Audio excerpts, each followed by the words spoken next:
అందరికీ నమస్తే అండి.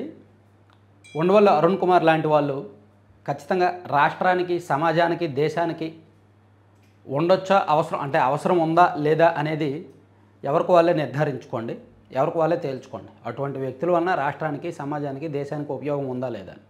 కానీ పార్టీలకు కానీ, నాయకులకు కానీ అటువంటి వ్యక్తుల వలన ఉపయోగమే.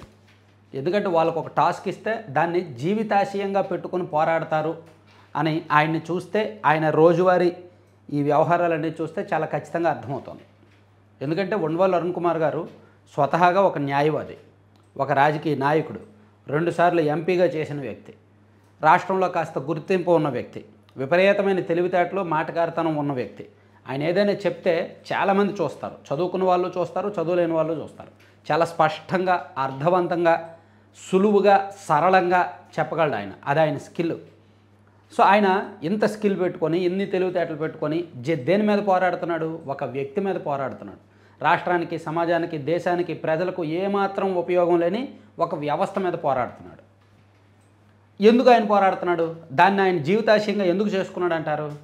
బహుశా 2004లో ఈయన ఉండవల్లి అరుణ్ కుమార్ గారు తొలిసారి ఎంపీగా గెలిచారు కాంగ్రెస్ పార్టీ తరఫున. సో అప్పుడు రాజశేఖర రెడ్డి గారు సీఎంగా ఉన్నారు. అప్పుడు రాజశేఖర రెడ్డి గారికి ఉండవల్లి అరుణ్ కుమార్ గారు అత్యంత నమ్మకస్తుడిగా ఉన్నారు. అప్పుడు రాజశేఖర రెడ్డి గారి లక్ష్యం ఏంటి? తనకు వ్యతిరేకంగా పనిచేస్తున్న ఈనాడు ఆర్థిక మూలాలను దెబ్బ కొట్టడం.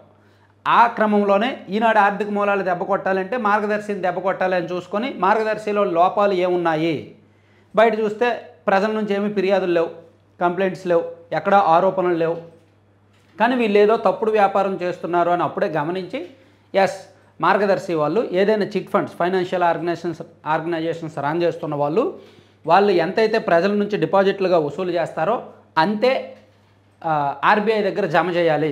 సో మార్గదర్శి అనే ఒక చిట్ ఫండ్ కంపెనీ ప్రజల నుంచి 100 రూపాయలు చీటీ కట్టించుకుంటే ఆ 100 రూపాయలు ఆర్బీఐ దగ్గర జమ చేయాలి. అలా 2600 కోట్లు వీళ్ళు వసూలు చేశారు, కానీ ఆర్బీఐ దగ్గర జమ చేయలేదు.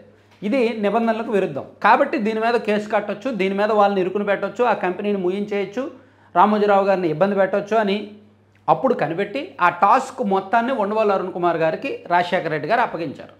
సో దీన్ని ముందుగానే కనిపెట్టిన రామోజీరావు గారు ఏం చేశారంటే, తన మీదకు రాకుండా తను తప్పు చేశాడా, రైట్ చేశాడా అనేది తర్వాత విషయం. యాక్చువల్లీ ఆ company HUF, Hindu undivided family, ఆ చట్టం ప్రకారం నమోదై ఉంది.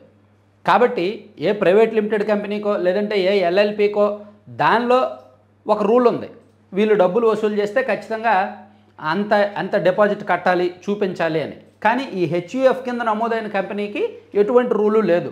కాబట్టి ఆ రూల్స్ మాకు వర్తించవు అనే ప్రాథమిక సూత్రంతో రామోజీరావు గారు వసూలు చేసుకుంటూ వెళ్ళిపోయారు. అది చట్టం ప్రకారం తప్ప, రైటా, కోర్టులు ఏం చెప్తాయనే తర్వాత విషయం. కానీ ప్రభుత్వం ఒక మరక వేసింది, రామోజీరావు గారు అక్రమంగా డిపాజిట్లు వసూలు చేశారు అని. అందుకే ఆ మరక తను చాలా జాగ్రత్తగా తుడుచుకున్నారు.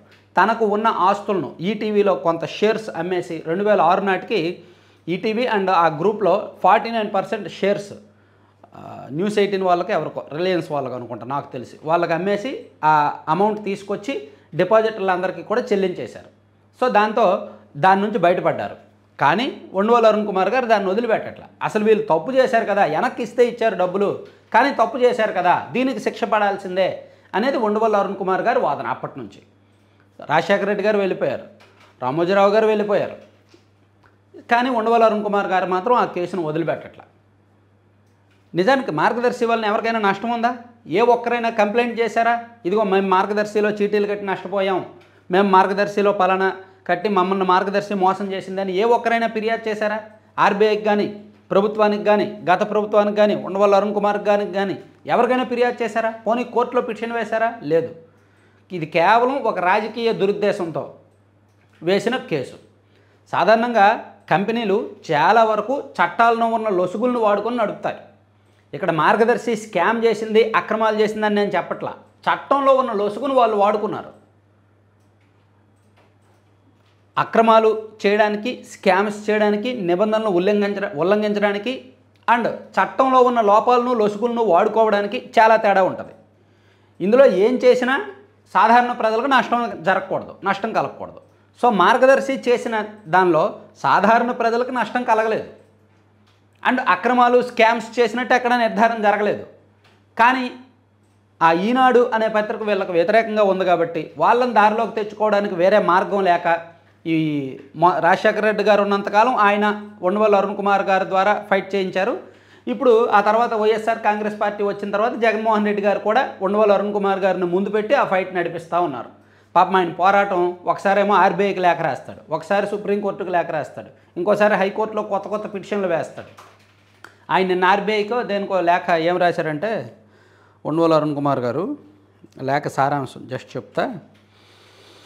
ఐటీకి రాశారనమాట. 1500 కోట్ల పెనాల్టీ వసూలు చేయాలి, మార్గదర్శి 2600 కోట్ల అక్రమ డిపాజిట్లు వసూలు చేసింది కాబట్టి ఐటీ వాళ్ళు వెంటనే 1500 కోట్ల పెనాల్టీ వసూలు చేయాలి అని చెప్పి ఒక లేఖ రాశారు.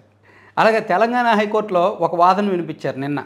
మార్గదర్శి రామోజీది 15 సంవత్సరాల పాటు నైవంచన చేస్తున్నారు, వారిపై క్రిమినల్ చర్యలు తీసుకోవాలి. ఫైనాన్షియర్స్కు ఏపీ తెలంగాణ ప్రభుత్వాలు ఒత్తాసు పలుకుతున్నాయి. సుప్రీంకోర్టు సూచన మేరకే ప్రతివాదిగా రిజర్వ్ బ్యాంక్ ఉంది. మార్గదర్శి అక్రమాలకు పాల్పడిందని ఆర్బీఐ తేల్చింది కాబట్టి వాళ్ళ మీద చర్యలు తీసుకోవాలి అని చెప్పి నిన్న తెలంగాణ హైకోర్టులో వాదన వినిపించారు. సో నేనేమంటానంటే ఉండవల్లి అరుణ్ కుమార్ గారికి ఉన్న తెలివితేటలు ఉపయోగించి రాష్ట్రానికి ప్రత్యేక హోదా కావాలని, రాష్ట్ర విభజన జరిగినప్పుడు ఆయన కూడా లోక్సభలో ఉన్నాడు. ఆయన రాష్ట్ర విభజన జరిగినప్పుడు ఆ బిల్లు ఆమోదించినప్పుడు డోర్స్ క్లోజ్ చేశారు. అప్పుడు ఈయన కూడా one of the sitting MP ఆ టైంలో 2014 ఫిబ్రవరి 13, 14 తేదీల్లో ఈయన కళ్ళు ఎదురుగానే రాష్ట్ర విభజన బిల్లు ఆమోదించారు. ఆ బిల్లులో ప్రత్యేక హోదాను ప్రస్తావించారు, పోలవరం ప్రాజెక్టుకు పూర్తిగా డబ్బులు ఇస్తామని ప్రస్తావించారు. ఇలాగ అనేక అంశాలు ఉన్నాయి. ఉండవల్లి అరుణ్ కుమార్ గారు ప్రత్యక్ష సాక్షి, రాష్ట్రానికి ఏ విధంగా నష్టం జరిగింది అనడానికి. దాని మీద ఆయన ఫైట్ చేయొచ్చుగా, దాని మీద కోర్టుకు వెళ్ళొచ్చుగా, సుప్రీంకోర్టుకు వెళ్ళొచ్చుగా. ఇన్ని ఆర్థికపరమైన లెక్కలు చెప్తాడు. రాష్ట్రంలో సంక్షేమ పథకాలు, రాష్ట్రం అప్పులు పెరిగిపోతున్నాయి, రాష్ట్రంలో ఫ్రీబీస్ పెరిగిపోతున్నాయని రాష్ట్రాభివృద్ధి కోసమో, రాష్ట్ర ప్రజల కోసమో, రాష్ట్ర యువత కోసమో ఫైట్ చేయొచ్చుగా. మార్గదర్శి మీద ఫైట్ చేయడం కేవలం పర్సనల్ దురద, కేవలం పొలిటికల్ దురద.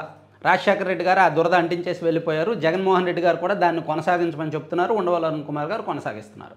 నేను మళ్ళీ చెప్తున్నా, దానివలన సాధారణ ప్రజలకు ఎవరికి నష్టం లేదని నేను అనుకుంటున్నా. లేదు నీకేం తెలీదు, మార్గదర్శి వలన సాధారణ ప్రజలకు నష్టం ఉంది, రామోజీరావు గారు 2600 కోట్లు తినేశారు, ఇదిగో మేము నష్టపోయాము అని ఎవరైనా ఉంటే కామెంట్ చేయండి. వాళ్ళతో నేను స్టూడియోకి తీసుకొచ్చి ఇంటర్వ్యూ చేస్తాను. మార్గదర్శి వలన నష్టపోయిన వాళ్ళు ఉంటారేమో నేను కూడా వెతుకుతున్నా. కనీసం ఒక 10 మందో 20 మందో దొరుకుతారేమో. ఏమో ఉండవల్లి అరుణ్ కుమార్ గారు ఇంతగా ఫైట్ చేస్తున్నారేమో, నిజంగా మార్గదర్శి ఎవరికైనా డబ్బులు ఎగ్గొట్టిందేమో, మార్గదర్శి వాళ్ళు మోసపోయిన వాళ్ళు ఉన్నారేమో అని నేను కూడా జల్లెడ బట్టి వెతుకుతున్నాను. నాకెవరు దొరకట్లా. ఎవరైనా ఉంటే కామెంట్ చేయండి, మాట్లాడదాం. అప్పుడు మార్గదర్శి మీద పోరాడుతున్న ఉండవల్లి అరుణ్ కుమార్ గారికి మనం కూడా మద్దతు పలుకుదాం. సో ఎవరైనా ఉంటే చెప్పండి. Thank you.